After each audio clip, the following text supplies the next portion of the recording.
Buenos días. Hoy reanudamos el ciclo cuyo título es Las fronteras hoy. Las fronteras, como decíamos, no dividen únicamente relaciones materiales, sino también relaciones humanas, intelectuales y morales. Y hoy vamos a abordar una de esas líneas frágiles, fronteras que separan lo público de lo privado en el sistema sanitario. Esta charla, como todos ustedes saben, lleva por título Repensando la I+D para productos farmacéuticos después del choque de la pandemia coronavirus COVID-19. Y cuando el amigo Germán Velázquez, que es el ponente de hoy, me propuso ese título, me decía: el título describe bien el contenido de mi conferencia, pero si queréis un título un poco más sexy, lo cambiamos. Y hemos preferido quedarnos con su título, aunque creo que por extensión en algunos sitios lo hemos acortado. En el año 2001, la revista Dinero decía lo siguiente de nuestro invitado de hoy. Repito, en el año 2001. Este caldense de la Organización Mundial de la Salud ha sido objeto de numerosos artículos, no solo por haber sido uno de los protagonistas de la batalla que la entidad está librando para que los países más pobres tengan acceso a medicamentos contra pandemias como el VIH-Sida, tal como ocurrió en Sudáfrica y en la que jugó un papel fundamental, sino porque una serie de amenazas contra su vida, al parecer por enfrentarse a la industria farmacéutica, lo han puesto en las páginas de periódicos de Europa, América y África. A los 23 años dejó Colombia, su país natal, después de estudiar filosofía en la Universidad Javeriana y de renunciar a ser jesuita. Se fue a París, donde hizo un doctorado en economía en la Sorbona, después trabajó en la industria farmacéutica, pero no soportó las reglas de ese sector y más tarde fue asesor en salud para Mozambique, Mali y otros países africanos. Fue consultor de la Comunidad Económica Europea y asesoró a Colombia en la creación del Plan de Medicamentos Esenciales antes de llegar a la Organización Mundial de la Salud en 1989.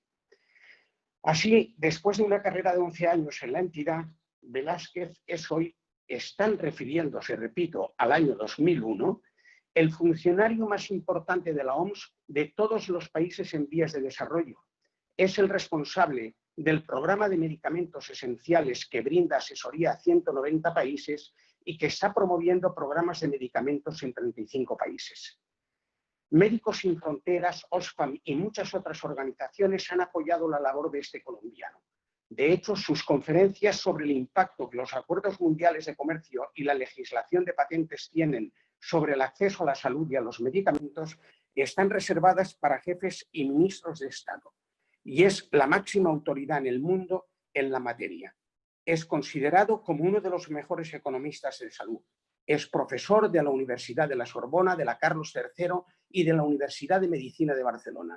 Verdaderamente me ha parecido muy significativa esta nota biográfica que nos da una idea de la talla intelectual de nuestro amigo Germán Velázquez.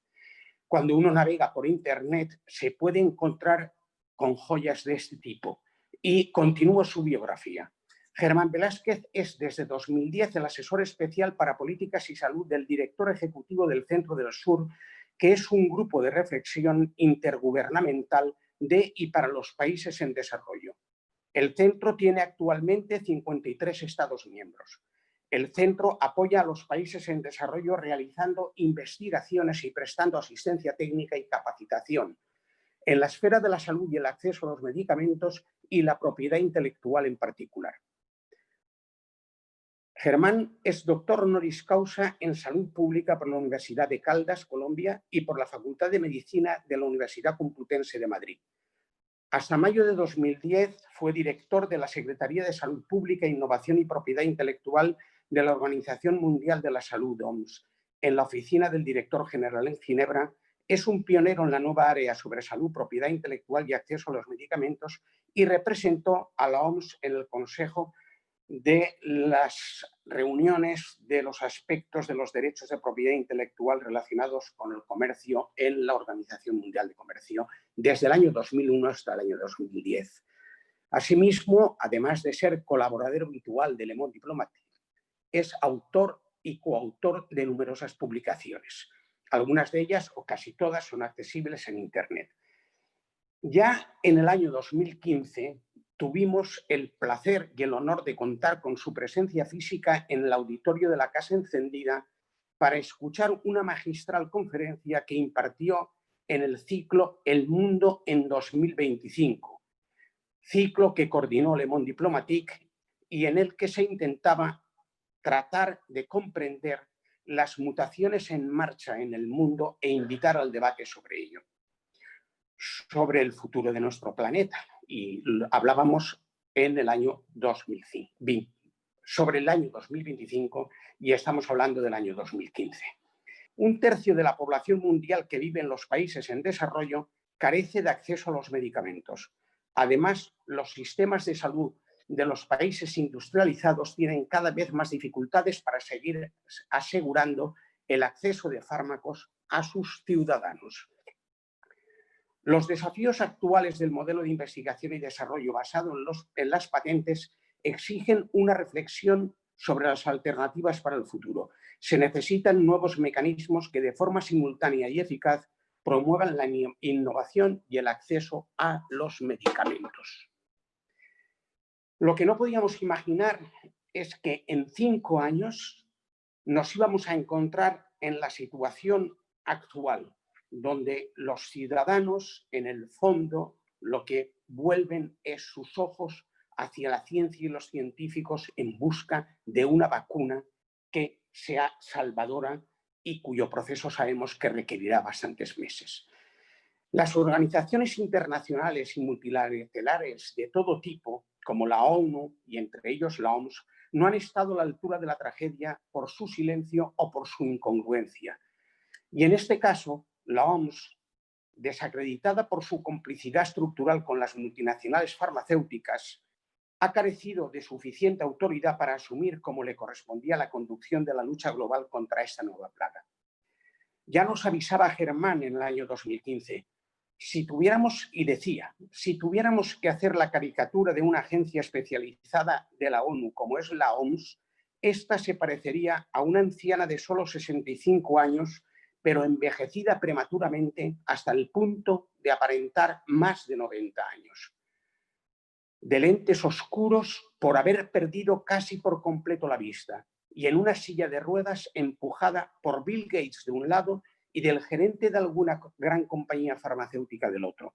La anciana de la silla de ruedas pronuncia un discurso a un gran ejército de jóvenes saludistas, especialistas en salud pública, que trabajan en Ginebra, no en Guinea, ni en Sierra Leona, ni en Liberia, para combatir la epidemia del ébola. Esto nos decía en el año 2015 Germán. Y yo le preguntaría, ¿sigue envejeciendo la OMS?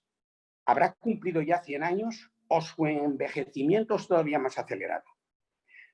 Si analizamos los presupuestos aprobados por la OMS en la última asamblea para el bienio de 2020-2021, nos encontramos que el presupuesto de 5.840 millones de dólares es mediante contribuciones de cada miembro de los que forman parte de esta organización, supone la contribución de esos estados cerca de 1.000 millones.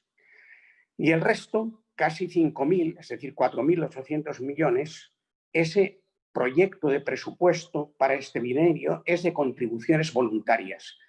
Y el proyecto de ese presupuesto por programas incluía un segmento presupuestario adicional para 3 programas especiales. Uno de ellos, el marco de preparación para una gripe pandémica. Es decir, la agencia está hoy en manos, un 80% de su presupuesto, de fundaciones filantrópicas como la de Bill y Melinda Gates. Un pequeño número de países industrializados que ofrecen algunas contribuciones voluntarias y la gran industria farmacéutica. Y, claro, esta situación nos conduce ahora a que nos encontramos en estos momentos que en una situación de vida o muerte, muchas sociedades han descubierto atónitas que para algunos suministros indispensables, antibióticos, test, mascarillas, guantes, respiradores, etc., dependemos de fabricantes localizados en los antípodas, que en nuestros propios países se fabrica muy poco. La guerra de las mascarillas ha dejado al descubierto una impresión penosa de impotencia por parte de los países industrializados de Occidente. Claro, ¿qué ocurre? Que haber gestionado los hospitales como empresas ha conducido a tratar a los pacientes como mercancía y el resultado es un desastre tanto humano como sanitario. En todo caso, lo que sí hay unanimidad es para pedir que la vacuna contra la COVID-19, cuando se descubra, sea considerada un bien público mundial y sea gratuita y accesible para toda la humanidad. Lo que sí podemos afirmar es que estamos ante una mina de oro para los laboratorios. La dificultad de muchos países para detectar en masa a los enfermos con COVID-19 ha revelado la dependencia de la sanidad pública con respecto a los laboratorios privados. Las crisis económicas son tan selectivas como las pandemias. A mediados de marzo, y ya estamos a finales de abril, mientras las bolsas se desmoronaban, la cotización de las acciones de distintos laboratorios farmacéuticos aumentaban. Algunas han superado un incremento del 200% y otras lo han superado. Un ejemplo, la cotización de las acciones de la empresa Codiagnostics se disparaba más del 1.370% gracias a su kit de diagnóstico molecular del coronavirus 2. Coronavirus que, como saben, ha causado la pandemia del COVID-19. Y uno podría preguntarse cómo se explica que en el corazón de la tormenta sea posible enriquecerse de este modo en un momento en que escasean las mascarillas de protección incluso para los médicos y sanitarios. Y cuando los tests de diagnóstico siguen siendo inaccesibles para la mayoría 4 meses después del inicio de la epidemia. Y entonces podríamos pensar que efectivamente predecir una pandemia es imposible por definición y que la investigación sobre esta está condenada a realizarse sin planificación. Pero este argumento no se sostiene. Aunque no se puede predecir, se puede prever. Se puede orientar las investigaciones a partir de una visión general de la ciencia, de la medicina y de la ecología. Estas investigaciones no pueden realizarse a corto plazo con los imperativos de la rentabilidad. Se requiere un desarrollo extendido en el tiempo, en función de las necesidades de la población.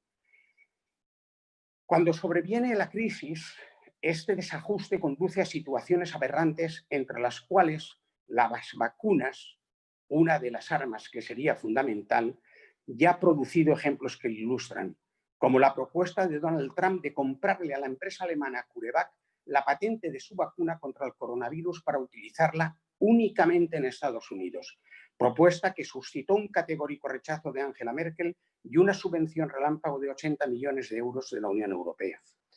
La detección masiva evitaría la incertidumbre, el colapso hospitalario y las medidas excesivas. También sería una simple medida de democracia médica. Pero, claro, ¿qué ocurre? Que como esta requiere de previsión y también de un control estatal de las industrias, es difícil implementar en un sistema capitalista basado en el beneficio. La detección, por lo tanto, se ha convertido en un privilegio de clase. La I+D, la fabricación y la comercialización de los medicamentos están basados en una lógica más comercial que sanitaria. Y verdaderamente la crisis sanitaria mundial sin precedentes provocada por la pandemia del coronavirus hace que vuelva a ser especialmente urgente el debate sobre el modelo de investigación y desarrollo de productos farmacéuticos y otras tecnologías sanitarias. Nos indicaba Germán en la introducción que me envió para esta conferencia que la crisis de COVID-19 muestra que existe una necesidad urgente de rediseñar la gobernanza mundial de la salud pública para la I+D en materia de salud. La adopción de un instrumento vinculante, como permite el artículo 19 de la Constitución de la OMS en esta materia, fue propuesta hace algunos años. Sobre todo ello nos va a hablar Germán Velázquez, a quien le doy la palabra. Adelante, Germán. Bueno, muy buenos días. Muchas gracias, Ferran, por la presentación tan generosa y por la introducción al tema excelente. Encuadraste perfectamente lo que voy a tratar de decir esta mañana. Buenos días a todos los que nos están oyendo y escuchando. Espero que estén bien en casa en estos tiempos extraños que nos ha tocado vivir.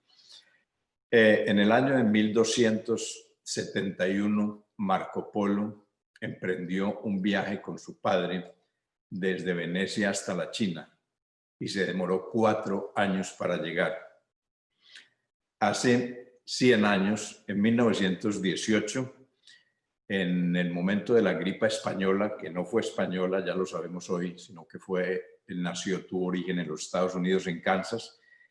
Esa gripa se demoró 6 meses para llegar a Europa. Llegó a una costa en Francia, a Normandía, se demoró 6 meses. Hoy, lo vimos hace 4 meses, varios individuos que estuvieran en la ciudad de Wuhan, en la China, pudieron venir a Europa. Vinieron a Londres pasando, esto fue objeto de un artículo famoso en un periódico americano, llegaron de la China a Londres pasando por Italia y por España y en menos de 48 horas hicieron este viaje. Me voy a empezar contándoles un pequeño anécdota que me sucedió esta semana, hace 15 días y que me impresionó mucho. Hace 15 años me invitaron a la Universidad Pompeu Fabra en Barcelona a dar una conferencia a un grupo de estudiantes. Una conferencia sobre el acceso a medicamentos en África, mejor dicho, para ser más preciso, sobre la falta de acceso a medicamentos en África. Y al final de mi conferencia, un joven me dice: profesor, ¿y cuándo se va a solucionar este problema? ¿Usted cómo ve las cosas? ¿Cuándo se va a solucionar? Y a mí se me ocurrió en el momento, le dije, bueno, yo creo que el problema se va a solucionar en el momento que esta situación llegue a los países industrializados, que llegue a Europa, que llegue a los Estados Unidos, que haya personas que no tengan acceso a medicamentos. A mí se me olvidó por completo esta anécdota y hace 15 días estaba dando una conferencia virtual como esta en la Universidad de Ginebra y alguno de los asistentes se levantó y me dijo: doctor Velázquez, no sé si usted se acuerda, hace 15 años en la Universidad de Pompeu Fabra de Barcelona usted dio una conferencia y yo le hice una pregunta: ¿cuándo iba a solucionarse el problema? Y usted me respondió que cuando el problema llegara a los países industrializados. Entonces, profesor, ¿se va a solucionar ahora? Yo me quedé asustado y en base a eso me puse a reflexionar y he estado reflexionando y publiqué hace una semana un paper que lo pueden obtener en el sitio web del Centro Sur donde yo trabajo, que se llama, el título de la conferencia que vamos a ver, a poner el PowerPoint que ya tenía preparado. Entonces yo estaba diciéndoles que esta nueva situación, esta situación extraña, me dio la idea de pensar un poquitico cómo se iba a organizar después de esta tragedia. Cuando llegué a mi casa hace 2 meses, pensé que era un encierro de unos 15 días y parece que está siendo bastante más largo. El primer mensaje que estamos tratando de pasar desde el organismo donde yo estoy y muchos otros grupos que están aquí en Ginebra es que es necesario adoptar medidas mundiales inmediatas coordinadas por una Organización Mundial de la Salud reforzada, y ya me voy a referir qué quiero decir OMS reforzada, para garantizar que los productos para el análisis, el tratamiento, la prevención del COVID-19 estén disponibles para todos los países al mismo tiempo. Todas las invenciones o conocimientos técnicos, incluidos los relativos a los dispositivos médicos, incluidas las vacunas, deben ser tratados, como decía Ferran al inicio, como bienes públicos mundiales a fin de que puedan ser utilizados por múltiples productores para facilitar y distribuir los productos de calidad y en cantidades necesarias. La crisis del COVID, les decía hace un momento, nos da tal vez una oportunidad y nos muestra la necesidad urgente de rediseñar por completo lo que es la gobernanza en materia de salud pública para la investigación y desarrollo en materia de medicamentos. Y entonces la adopción de un tratado vinculante o de un instrumento vinculante, como lo permite el artículo 19 de la Constitución de la OMS en esta materia, esto fue algo que fue propuesto hace muchos años, pero que los Estados Unidos y Europa Occidental se había opuesto a la adopción de un tratado de este género.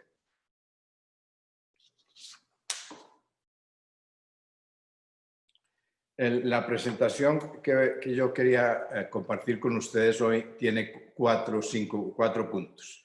Primero, los antecedentes del debate sobre el modelo de investigación y desarrollo. Y antecedentes quiero decir lo que ha pasado en los últimos 10, 15 años, incluida la crisis en que está la Organización Mundial de la Salud, de la cual hablaba Ferran hace un momento. Sin embargo, hoy en día, más urgente que en cualquier momento de la historia, se necesita un organismo rector como la OMS, y lo que vamos a ver ahora aquí es casi como la crónica de una muerte anunciada, que hubiera dicho mi colega, mi compatriota Gabriel García Márquez. Vamos a ver en el segundo punto también algunos problemas del actual modelo de investigación y desarrollo. No todos, hay muchos problemas que tiene, pero vamos a enfocarnos en 4 o 5 problemas principales que tiene el actual modelo y que se resaltan dramáticamente justo en el momento de esta crisis sanitaria. Después voy a hacer un pequeño resumen de lo que podrían ser los componentes de una convención vinculante sobre investigación y desarrollo, la necesidad, cuarto punto, la necesidad de avanzar rápidamente y algunas iniciativas recientes, y unas conclusiones rápidamente. En mayo del 2011, un documento de la Organización Mundial de la Salud sobre la preparación para la gripe pandémica alertó a los países sobre el riesgo continuo de una pandemia de gripe con consecuencias sanitarias, económicas y sociales potencialmente devastadoras, en particular para los países en desarrollo, que tienen una mayor carga de mortalidad y morbilidad y que son más vulnerables. Bueno, esto es hace exactamente 9 años. Y desde hace 9 años, todos los años, la OMS viene pasando una resolución en la Asamblea Mundial de Salud que era preparación para una gripe pandémica que podía llegar en cualquier momento. Si ustedes leen los discursos de Margaret Chan, la antigua directora de la OMS, ella en casi todos los discursos cada año hablaba de que había un peligro inminente. De manera que esto era una muerte anunciada, esto lo sabíamos, los técnicos lo estaban repitiendo, que iba a pasar, que podía pasar. Sin embargo, muy pocas cosas hicieron. Esas resoluciones que se pasaban de preparación de la gripe pandémica nunca se concretaron y se tomó casi después como una rutina, hasta el punto que vimos muy bien que no hay máscaras y hay un tartamudeo de la OMS y de las autoridades públicas en todos los países que sí se necesitan las máscaras, no se necesitan, no solo para el personal sanitario, no, simplemente no teníamos máscaras, entonces se dijeron, démosles al personal sanitario, que en este momento es prioritario. De manera que es algo que ya estaba anunciado, que sabíamos que iba a llegar, pero nadie lo tomó en serio. Aquí en estos cuatro ocasiones les muestro en un grupo de expertos que fue dirigido por la señora Ruth Dreifuss, la antigua presidenta suiza. En el 2006 ya hablaban y recomendaban que los países empezaran a negociar un tratado vinculante. En el 2008, en una estrategia que se conoce con la sigla de GSPOA, una estrategia mundial de acceso a medicamentos, salud pública y propiedad intelectual, que fue aprobado en el 2008, traía una recomendación que los países empezaran a hacer una negociación. En el 2012, otra vez se crea un grupo de expertos que le pregunta a la OMS por qué no se ha empezado a negociar este tratado que ya fue recomendado varias veces. Y en el 2016, el secretario general de Naciones Unidas convoca una cosa, lo que llamaron un panel de alto nivel de Naciones Unidas, donde había expertos del mundo entero, y entre las recomendaciones que trae ese informe es también que se negocie un tratado vinculante.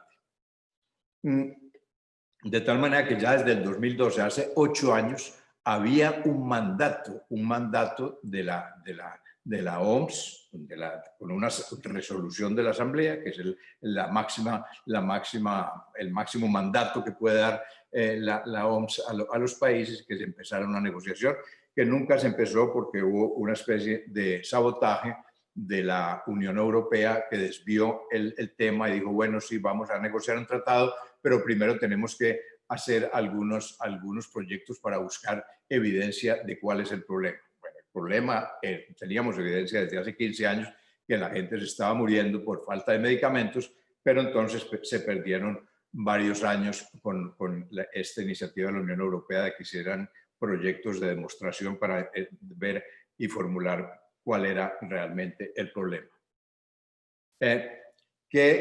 Cuando se habla de un tratado vinculante, ¿en qué se basa? Bueno, la Constitución de la OMS, que fue escrita en el momento de la fundación en 1948, hay un párrafo del artículo 19 que dice: la Asamblea de la Salud tendrá autoridad para adoptar convenciones o acuerdos con respecto a cualquier asunto que esté dentro de la competencia de la organización.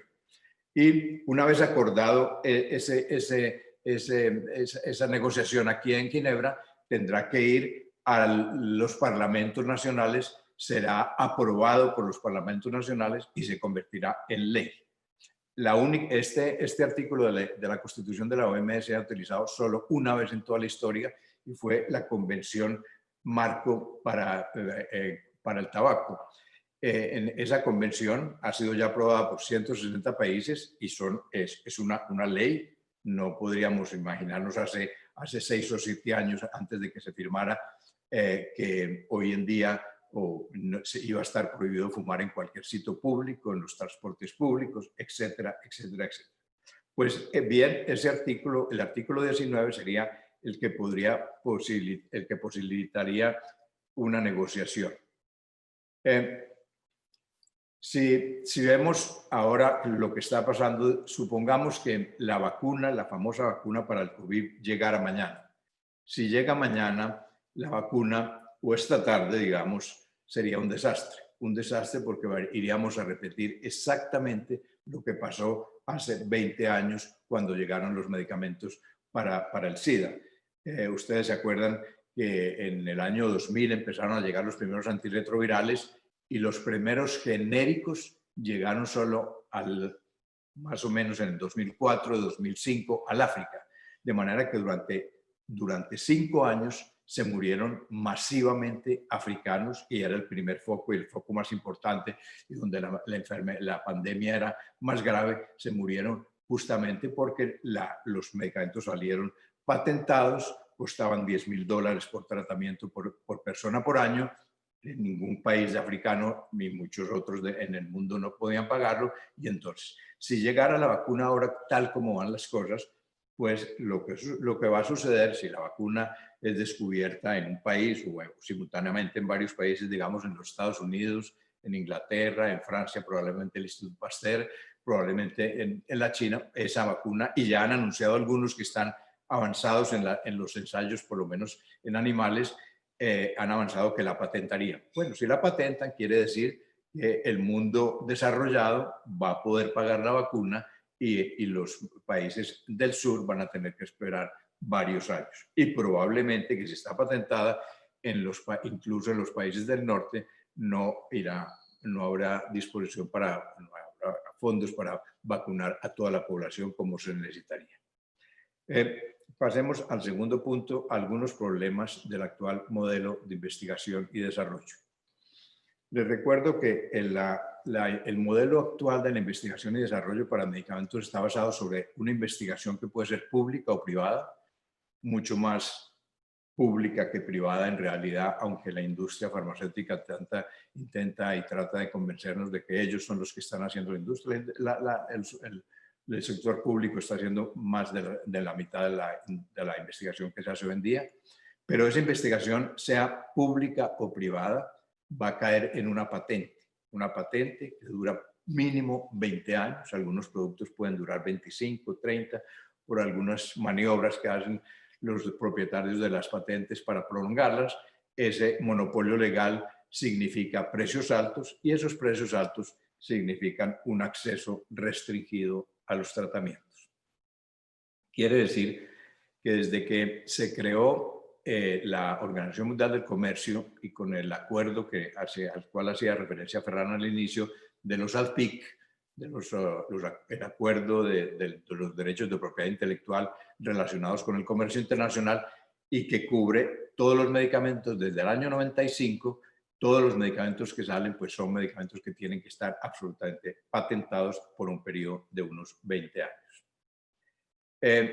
Eso paralelo a la creación viene también algo, hizo referencia a Ferran, al proceso de privatización que ha venido siguiendo la OMS y que probablemente cuando el sector público, aquí representado en este elefante, acabe de entrar al automóvil, pues cuando se siente probablemente lo va a desbaratar.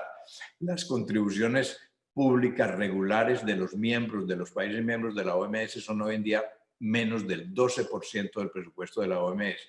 Quiere decir que el 88%, más del 88%, están siendo contribuciones de la Fundación Bill y Melinda Gates, de la industria farmacéutica y de 6 o 7 países industrializados que han hecho una maniobra bastante interesante, y es que ellos, los Estados Unidos y Europa, se negaron. A algunos países en desarrollo desde hace 15 años están diciendo ¿por qué no subimos el presupuesto regular de la OMS? Y hay 7 países que rechazan, entre ellos está Inglaterra, los Estados Unidos, algunos países europeos, Australia y Japón, y dicen no, nosotros aumentamos la contribución voluntaria. ¿Qué quiere decir eso? Ellos guardan la contribución regular sobre la cual tiene influencia la Asamblea Mundial de la Salud, es decir, los 194 países que pertenecen a la OMS, y esos dicen qué se hace con ese presupuesto, es decir, qué se hace con ese 18% que queda hoy en día. Y lo otro son donaciones voluntarias que tienen la característica de que el donante dice yo la doy para este programa. Entonces, de hecho, son los que están fijando las prioridades de la OMS. Hoy en día el principal donante de la OMS es la Fundación Bill y Melinda Gates, que por supuesto entonces hoy en día está en todos los comités de expertos y en todas las decisiones importantes de la OMS hay un representante de la Fundación Bill y Melinda Gates. Veamos rápidamente, seleccioné estos 5 elementos como los indicadores del fracaso o del problema estructural que tiene el actual modelo de la I+D. Primero, la falta de transparencia sobre el coste real de la investigación y desarrollo. Este es un problema, tal vez lo pongo de primero porque a mi juicio es el problema más grave que tiene el modelo. Segundo, la innovación farmacéutica ha disminuido considerablemente. Vamos a ver algunas cifras. Los altos precios de los medicamentos están bloqueando el acceso. No tenemos que insistir mucho, todo el mundo lo sabe ya, pero voy a darles un ejemplo de algunos casos bastante recientes. Hay una fragmentación y una falta de coordinación en toda la investigación a nivel mundial, y hay un desperdicio y superposición. Bueno, la falta de transparencia en los precios. Mire, la Asociación Internacional de Productores de Medicamentos, conocido con la sigla IFPMA, nos dice que para poner una molécula en el mercado hoy en día cuesta $2.500 millones. Esto lo dicen ellos desde el año 2014 y lo repiten desde 2014 y lo aumentan un poco, incluso algunos hablan de 3.000 millones hoy en día. un estudio de una universidad americana en el 2011 ya nos dice que en realidad el promedio son 43 millones para una nueva molécula. Fíjense ustedes la diferencia entre 2.500 millones y 43. Y recientemente, el año pasado, una fundación sin ánimo lucrativo, DNDi, la Iniciativa de Medicamentos para Enfermedades Desatendidas aquí en Ginebra, puso en el mercado un medicamento contra la enfermedad del sueño y nos dice que costó, durante los 10 años de investigación y desarrollo del producto, costó 55 millones de dólares. De tal manera que si vamos a hablar de precios de medicamentos y resulta que el precio evidentemente depende del coste.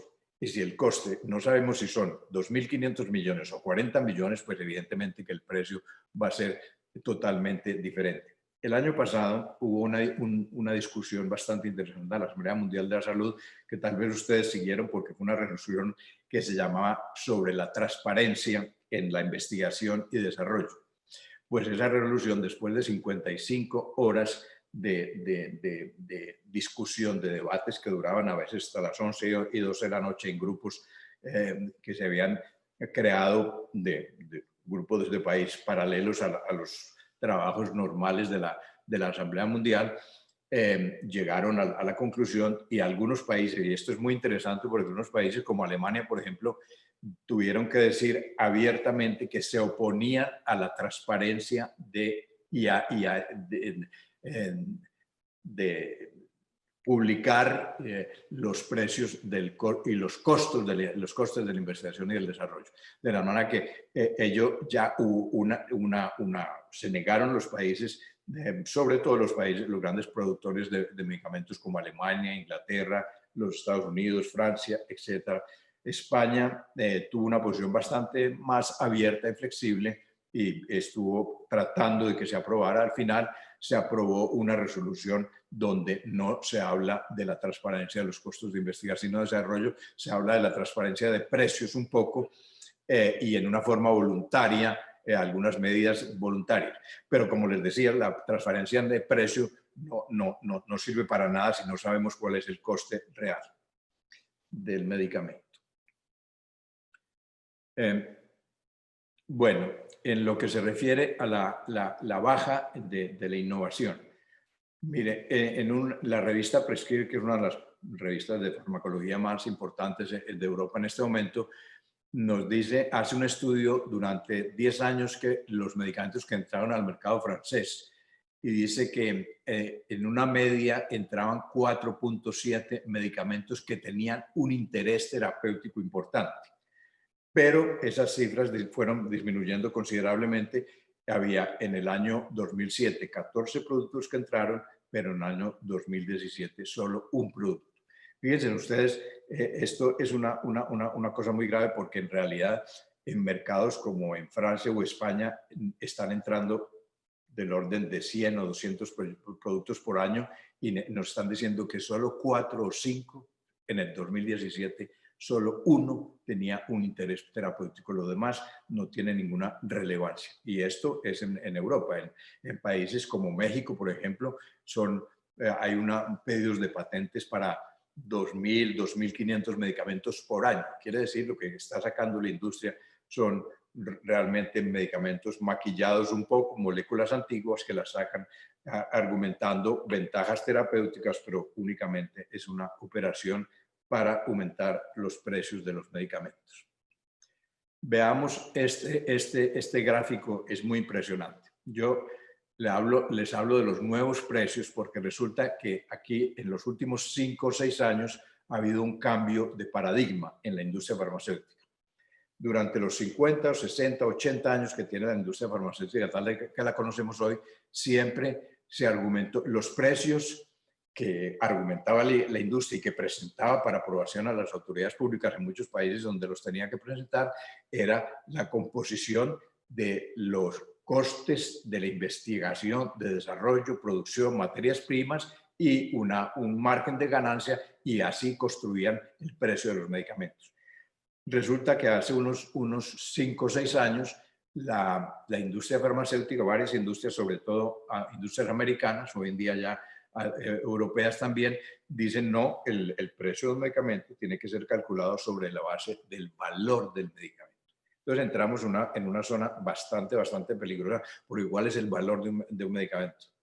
Y si va a salvar una vida, entonces ¿cuál es el precio de la vida? De manera que pueden poner el precio que quieran, y eso es lo que están haciendo.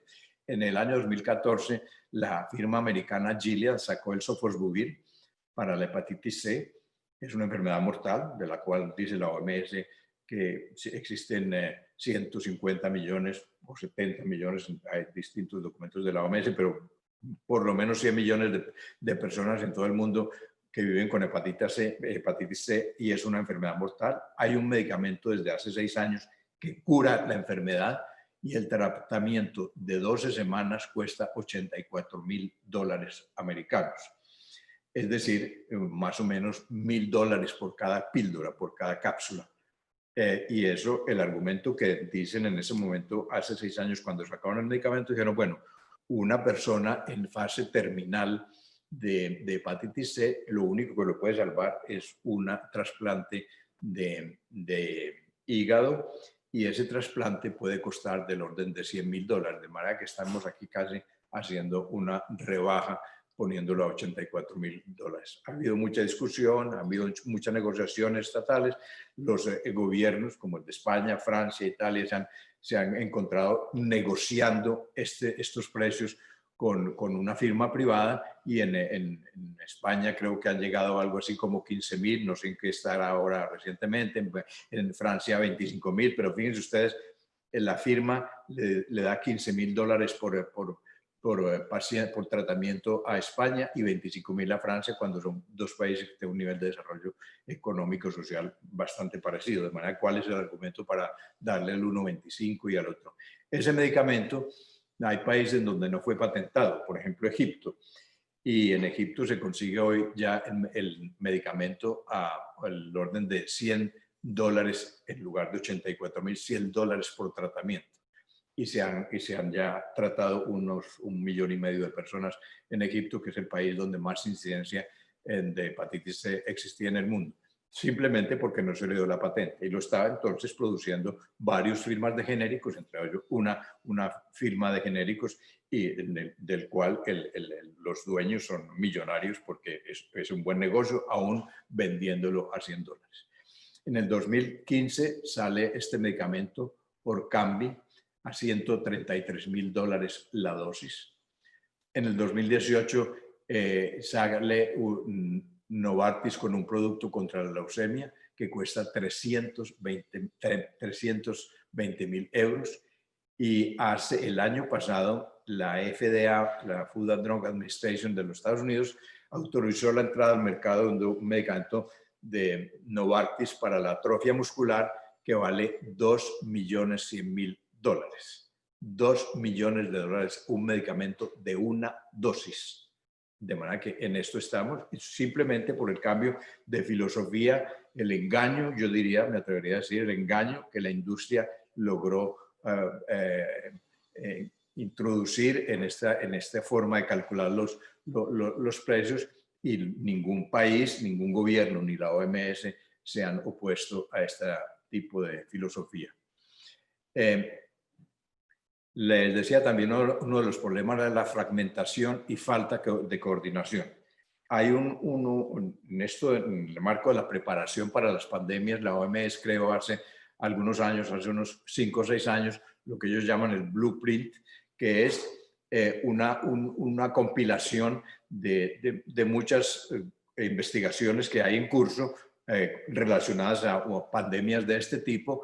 Y si ustedes entran a la página web de la OMS, pueden ir al Blueprint, y ahí van a encontrar una serie de informaciones que son útiles, bastante útiles, que no son exhaustivas, porque no todo el mundo que está haciendo investigación, en muchas firmas privadas, incluso firmas importantes, no están reportando a la OMS, porque es una información que la OMS recoge voluntariamente. Pero ¿para qué sirve? Yo creo que es importante tener un conocimiento global, mundial, de qué se está haciendo en cada país, pero no es suficiente. Es el primer paso.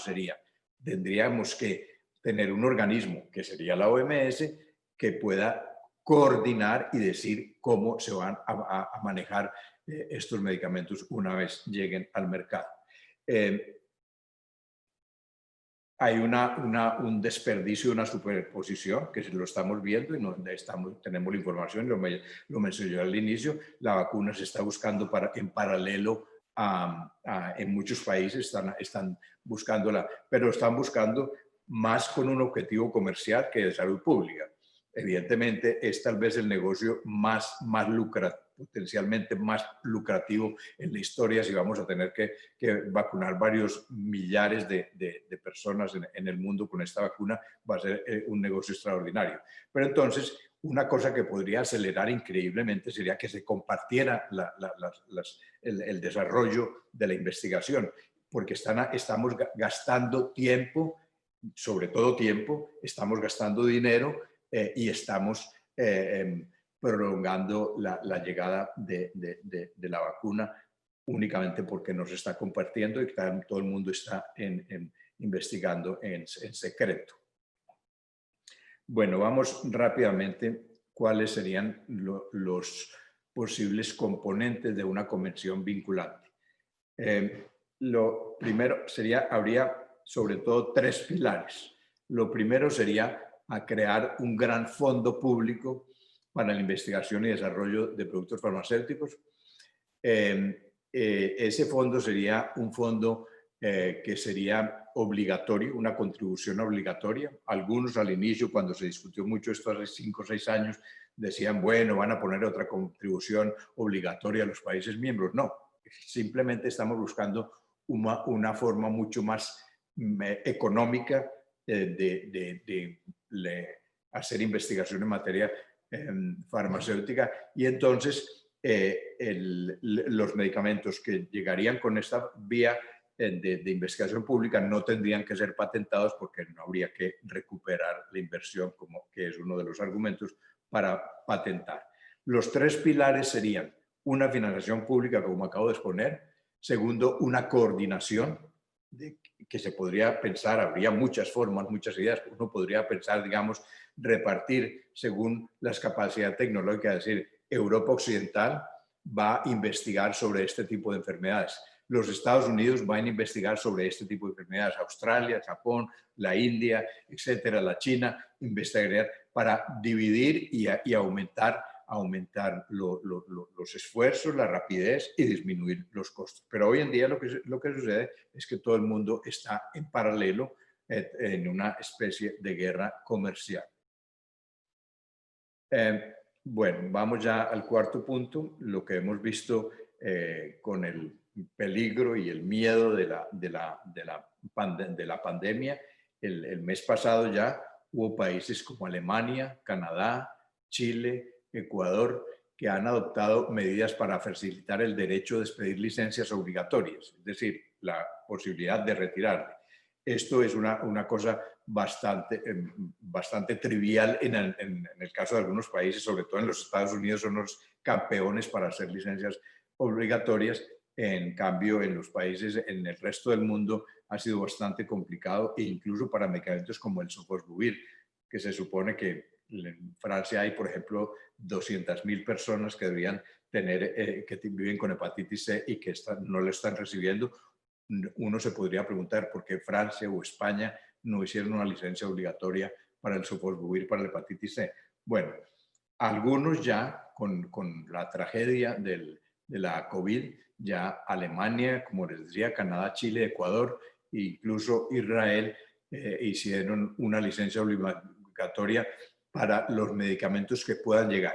Yo creo que esto es un paso, una medida totalmente legal, posible, pero yo creo que habría que ir mucho más allá. Yo creo que la OMS, en compañía con la Organización Mundial del Comercio, que es la que tiene la administración del acuerdo sobre los derechos de propiedad intelectual que rigen el comercio de medicamentos, y la Organización Mundial de la Propiedad Intelectual debían hacer, y hay un llamado del director del Centro Sur, una carta abierta que fue enviada hace 15 días diciéndoles que por favor se reúnan y digan, en este caso de extrema urgencia mundial, por favor declaremos que cualquier producto que vaya a llegar tiene que estar en el dominio público. Y fíjese que es muy peligroso. Estamos en una maratón donde cada minuto cuenta, porque hoy en día no sería tan complicado para la OMS hacer un llamado a que esto esté en el dominio público, porque todavía no sería una medida contra un país o una compañía, porque todavía no está el medicamento, estamos de medicamentos que van a llegar. Entonces, si la OMS hace una declaración diciendo, declaramos a través de una Asamblea Mundial de la Salud que va a tener lugar dentro de 15 días aquí en Ginebra, va a ser una asamblea por la primera vez en la historia virtual, pero ahí debería haber, y está en discusión, pero las cosas desafortunadamente no están yendo en esta línea. Debían decir cualquier medicamento debe estar en el dominio público y vamos a vacunar a toda la población mundial, que esa es una operación que se podría lograr en plazo de un año y medio, vacunar toda la población si la vacuna está accesible. Hoy en día incluso una firma, si es una firma que la descubre, no tendría la capacidad para producir a nivel mundial. La va a fijar probablemente a precios muy altos y para empezar a vender en los países industrializados.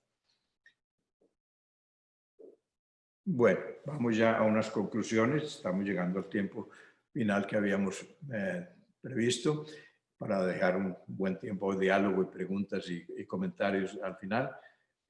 La OMS debería, ya no lo hizo en esta, pero en las próximas, afortunadamente, esperemos que no haya próximas, pero parecería que siempre va a haber el riesgo. La OMS debería incluir la declaración de pandemia, en la declaración de pandemia debería decir que todos los productos y tecnologías relacionados con la pandemia deberían ser tratados como bienes públicos y no se patentan y están accesibles para toda la población. La pandemia, lo que estoy diciendo desde el inicio de la COVID, es una oportunidad para repensar no solo el modelo de investigación y desarrollo, pero incluso el funcionamiento de la OMS. Se necesitaría un modelo que vincule estructuralmente la innovación con el acceso. Como vimos hace un momento, hay medicamentos que están saliendo al mercado, pero que están muy lejos de ser accesibles.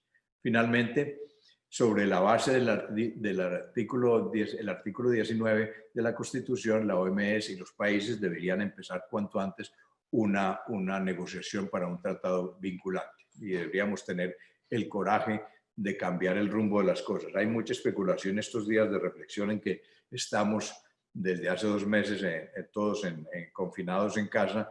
Pues yo creo que muchas reflexiones que yo he leído en los diferentes artículos y redes están diciendo que el mundo no va a ser como antes. Bueno, esperamos que sea mejor y que estas lecciones puedan tener alguna viabilidad. Finalmente, esta fotografía de estos 3 personajes, en la mitad está el doctor Tedros, director de la Organización Mundial de la Salud. A la derecha, en la pantalla, está Roberto Acevedo, director de la Organización Mundial de Comercio, y a la izquierda Francis Garrett, que es el director de la Organización Mundial de la Propiedad Intelectual. Ya en el 18, Tedros decía esta frase: los pacientes siempre deben estar antes que las patentes. Bueno, pues hagámosle un llamado, un mensaje al doctor Tedros que por favor lo ponga en práctica en este momento de una tragedia sanitaria de la envergadura que estamos viviendo hoy. Muchas gracias. Muchas gracias, Germán. Disculpen el problema técnico ahí, pero afortunadamente mi hijo Emanuel pudo ayudarnos a tiempo. Gracias, Germán. Los problemas técnicos en situaciones como estas, donde estamos confinados todos en casa, yo no sé si se me está oyendo bien y se me está viendo porque no tengo en realidad el feedback para saber si estoy bien o no. Pero de todas maneras, hay una serie de preguntas que me llaman la atención de lo siguiente. Es decir, cuando has hecho referencia a la OMS, me preguntan si con la amenaza que el señor Trump hace de retirar los fondos, a pesar de las cifras que se están manejando, si crees que eso puede tener alguna repercusión en estos momentos acerca del funcionamiento de la OMS. Hay otra serie de preguntas también en relación con los precios y las diferencias de precios dentro de la Unión Europea, como has señalado. Y hay alguna pregunta al respecto diciendo si puedes profundizar un poco más por qué esas diferencias de precios en las subvenciones dentro de la misma Europa, países como España y Francia. Hacemos esta y luego continuamos. Bueno, ya no vale la pena casi ni comentar las amenazas irresponsables del señor Trump, porque vemos que este señor actúa con su tweet como un payaso y anunció que retiraba los fondos a la OMS. Eso en este momento me parece irresponsable atacar el único órgano mundial que tenemos en materia de salud pública. Lo que hay que hacer en este momento es reforzar la OMS. Yo no creo que al final son de ese tipo de amenazas que no se cumplen. Incluso que si se cumpliera en un contexto como el que estamos viviendo, con una administración, un gobierno de los Estados Unidos como el de este señor, yo creo que sería casi positivo para la OMS, porque quiere decir que si se salen, entonces dejan de opinar y dejan entonces de manipular la organización como lo vienen haciendo desde hace muchos años. Ha habido muchas críticas últimamente y me preguntaba el otro día un periodista de Le Monde, me dice, ¿usted qué opina de la influencia tan grande de la China en la OMS? Mire, primero veamos, es verdad que hubo algunas presiones para el anuncio de la pandemia, etcétera, pero esto comparado con lo que hace un gobierno como el de los Estados Unidos, y no solo del señor Trump, de los gobiernos anteriores en la OMS, es absolutamente impresionante la interferencia y el hecho, por ejemplo, que no se puedan utilizar estos instrumentos vinculantes al cual yo estaba haciendo referencia, pues es siempre una oposición de los Estados Unidos, de manera que hoy en día sería casi más saludable para la OMS que los Estados Unidos no hicieran parte. Vamos a ver ahora en la negociación dentro de 15 días que algunos países van a tratar de imponer algunas cosas vinculantes o una forma más drástica o insistir que se pueden utilizar licencias obligatorias para los futuros medicamentos, tratamientos y para la futura vacuna, pero seguramente que los Estados Unidos se van a oponer. De manera que incluso ha habido, esto no se materializará, yo creo, en lo más mínimo, porque ha habido algunos países del Golfo, por ejemplo, que en algún momento, ya hace muchos años, dijeron, bueno, si los Estados Unidos se retiran, porque esto no es la primera vez, ha habido siempre una amenaza sistemática cada vez que hay un tema muy sensible y que no les gusta a los americanos, dicen, entonces dejamos de pagar la cuota y a veces han retardado el pago de la cuota. Algunos países ya han dicho, si retiran la contribución financiera, nosotros la podemos pagar. De todas maneras, son cosas muy pequeñas porque es un organismo mundial que tiene un presupuesto anual de lo que gasta el hospital cantonal aquí en Ginebra. Ese es el gasto de el presupuesto de un hospital aquí en Suiza, el hospital más grande, uno de los hospitales más grandes en Suiza, es el presupuesto de la OMS. Lo de las diferencias de precios en la Unión Europea, pues es una excelente pregunta que yo hoy en día no sé responderme porque no tendría por qué haber, primero que todo, incluso y los hay bastante grandes, los hay incluso entre Suiza y Francia. Yo vivo en Francia y uno pasando la calle puede estar ya en Suiza y un medicamento puede costar 3 o 4 veces más caro. Es curioso porque existe dentro del acuerdo de los APIC un artículo que se llama las importaciones paralelas, es decir, y eso existe dentro de la Unión Europea. Quiere decir que alguien puede comprar el mismo medicamento de la misma firma, la misma dosis, la misma configuración del medicamento, etcétera, que valga más barato en España. Un francés lo podría importar. No se está haciendo. Eso podrían hacerlo incluso las farmacias, podrían importar del país donde se esté produciendo en la Unión Europea más barato, pero no se hace. Germán, hay otras preguntas, sobre todo relacionadas con la carta que va dirigida, si yo no recuerdo mal, aparte al director general de la OMS, de la OMC, etcétera, de Carlos Correa, del secretario del Grupo Sur.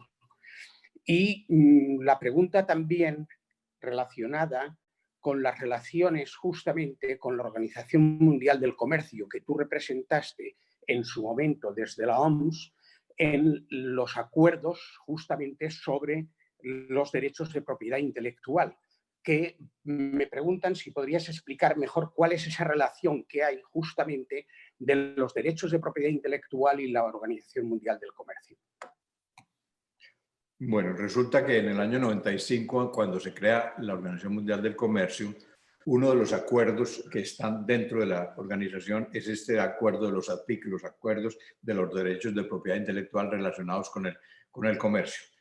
¿Por qué se crea un acuerdo dentro de la Organización Mundial del Comercio y sobre la propiedad intelectual y no en la Organización Mundial de la Propiedad Intelectual? Porque existía ya bueno, simplemente la razón es porque se le quería dar mucho más fuerza y la Organización Mundial del Comercio tiene muchos instrumentos que son vinculantes, de tal manera que un acuerdo ubicado en la Organización Mundial del Comercio era mucho más fuerte en la medida de aplicarlo estando en la Organización Mundial del Comercio y no en la Organización Mundial de la Propiedad Intelectual.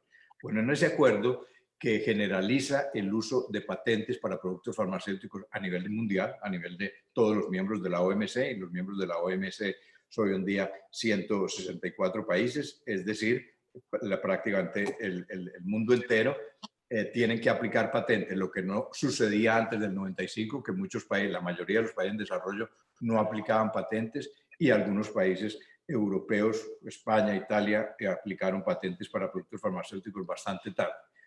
Ese acuerdo de los APIC tiene, bueno, impone las patentes con bastante fuerza, con una duración mínima de 20 años, pero tiene algunas excepciones. El artículo 31, que es muy conocido, son las licencias obligatorias, es decir, el derecho que tiene un gobierno de retirar en algún momento por varias razones, pero una de las razones puede ser por urgencias sanitarias, que retire la patente y lo entregue a todos los fabricantes que pueden producirlo para que lo produzcan a distintos precios, inmediatamente bajan los precios sustantivamente. De manera que ese es uno de los mecanismos. Hay otro mecanismo que es muy parecido, que no es licencia obligatoria, sino se llama el uso por el gobierno. Es decir, el gobierno dice, voy a retirarle la patente, produzco yo el medicamento y lo tiene que hacer sin ánimo comercial para distribuirlo en hospitales, por ejemplo, etcétera.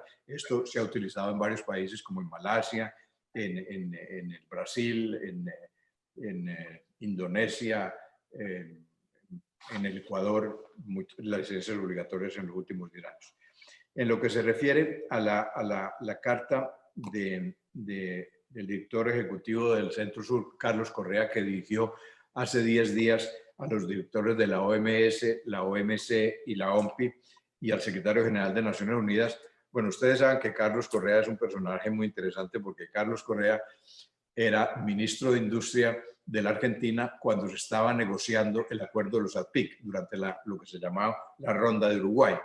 Y ahí, pues él pasó meses y meses negociando este acuerdo y él lo conoce al dedillo porque fue uno de los autores. Y resulta que dentro de la pandemia, nunca en los últimos 15 años se había hablado del artículo 73.b del acuerdo de los APIC. Nadie lo había relacionado o aplicado a patentes y mucho menos a productos farmacéuticos. Y a Carlos se le ocurrió que este es una cláusula de seguridad nacional y que estamos, si en algún momento podemos hablar que estamos en un momento de seguridad nacional y no solo nacional, es una seguridad global, se podría entonces aplicar este artículo 73.b que iría no solo para medicamentos, sino para cualquier patente que esté vigente. Evidentemente, la carta no ha sido respondida directamente a Carlos en este momento. Yo sé por los contactos que tengo con la OMS que en la OMS hubo un debate interno grande para ver si se respondía la carta o no, y no se respondió.